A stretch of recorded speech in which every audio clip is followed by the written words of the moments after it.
Mummy આ તમે શું બનાવો છો? ઢોસા. ઢોસા.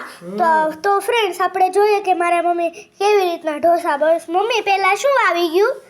ખીરું હોય ને ઢોસાનું, હા એને પેલા ધીમે ધીમે ચમચાથી એક જ દિશામાં ફેરવતા ફેરવતા પાથરી દેવાનું રોટી. હા. પછી છે ને ઢોસા બહુ. હા મને સોફ્ટ વધારે ભાવે બહુ. તો સોફ્ટ બનાવું કે કડક બનાવું? સોફ્ટ. વાંધો નહીં. અને જો આ છે ને પાઉંભાજીની ભાજી કરીએ કે નહીં આપણે, હા એવી ભાજી બનાવી છે. પણ એમાં નાખ્યો છે સાંભાર મસાલો અને ખાલી ટમેટા અને બટેટા બે જ વસ્તુ નાખી છે, બીજી કોઈ વસ્તુ નહીં. ટમેટા ને બટાટા ખાલી? બીજી એકેય વસ્તુ નહીં. હવે એના પાથરી દેવાના એના માથે. આમ આવડે તને? તો શીખી જાજે. હા તાર મને બનાવી દેવું પડશે ને. હા મોટી થાય છે ત્યારે. હા પછી આમ પાથરી દેવાનું. પાથરી દેવાનો ચડી જાય ને પછી.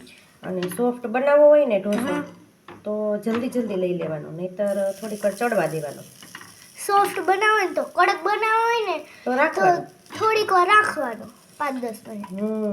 થોડીક વાર રાખવાનો. અત્યારે સોફ્ટ ખાવો હોય ને તો ઢોસો બની ગયો છે. આપણે થોડીક વાર રહેવા દઈએ એટલે બની જાય. પછી આમ જો એની યારે અહીંયા સાંભાર ને આ ટોપરાની ડાળિયાની ચટણી બનાવી છે એ બધું ખાવાનું એની સાથે. મને બહુ જ ભાવે હો. મને અત્યારથી મોઢામાં પાણી આવી ગયું છે. તો ફ્રેન્ડ્સ તમે સાઉથ ઇન્ડિયામાં શું ખાવ છો? તમને શું ભાવે છે? કોમેન્ટમાં ચોક્કસથી જણાવજો.